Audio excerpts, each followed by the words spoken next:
ఈ నగలు తెచ్చి పెడితే మనం ఎలా అయినా ఈ నగలు తెచ్చి పెట్టాలి అని చెప్పేసి అయితే ధీరజ్ అంటూ ఉంటాడు. ఆ మాటలకి ప్రేమ అయితే ఆలోచిస్తూ ఉంటుంది.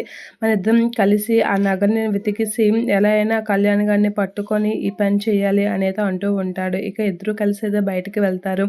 అలా ప్రేమ ధీరజ్ కలిపి ఇద్దరు బయటికి వెళ్ళి ప్రేమ పాత సిమ్ మీద నెంబర్ తీసుకుంటూ ఉంటారు. అలా నెంబర్ తీసుకొని ఆ సిమ్‌లో కాల్ డీటెయిల్స్ అన్నీ బ్యాకప్ చేయమని చెప్తూ ఉంటాడు ధీరజ్. అలా చేసేసి అందులో ఉన్న కళ్యాణ్ ఫోన్ నెంబర్ అయితే తీసుకుంటూ ఉంటారు.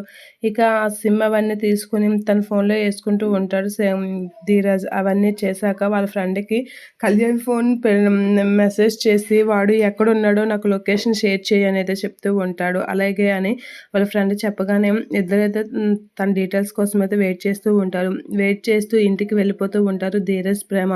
అలా ఇంటికి వెళ్ళిపోయి ఇంటి దగ్గర అయితే కూర్చొని ఉంటారు. ఇక ఇంట్లో వాళ్ళు తలుపులు వేసేయడంతో వీళ్ళు బయటనే ఏం చేయలేక అలా కూర్చొని అలా ఉంటారు. అలా ఉంటూ ఒకరి మీద ఒకరు చేరబడుతూ నిద్రపోతూ ఉంటారు. అలా ఒకరికొకరు తెలియకుండా ఒకరి మీద ఒకరు చేరబడి నిద్రపోతూ ఉంటారు ప్రేమను ధీరజ్. అలా దగ్గరగా అవుతూ పడుకొని ఉంటారు. ఇక అదే టైంలో నర్మద అయితే అక్కడికి డోర్ తీస్తూ వస్తుంది. అది చూసి షాక్ అవుతూ ఉంటుంది. ఏంటి వీళ్ళిద్దరేనా అని చెప్పేసి అయితే చూసి షాక్ అవుతూ ఉంటుంది. అలా చూసి షాక్ అయ్యి అలా ఉండేసరికి అందరూ ఒక్కొక్కరుగా బయటకు వచ్చి వాళ్ళని చూసి షాక్ అయ్యి అలా చూస్తూ ఉండిపోతూ ఉంటారు. ఏంటి వీళ్ళు ఇక్కడ ఇలా ఉన్నారు అనేది అనుకుంటారు.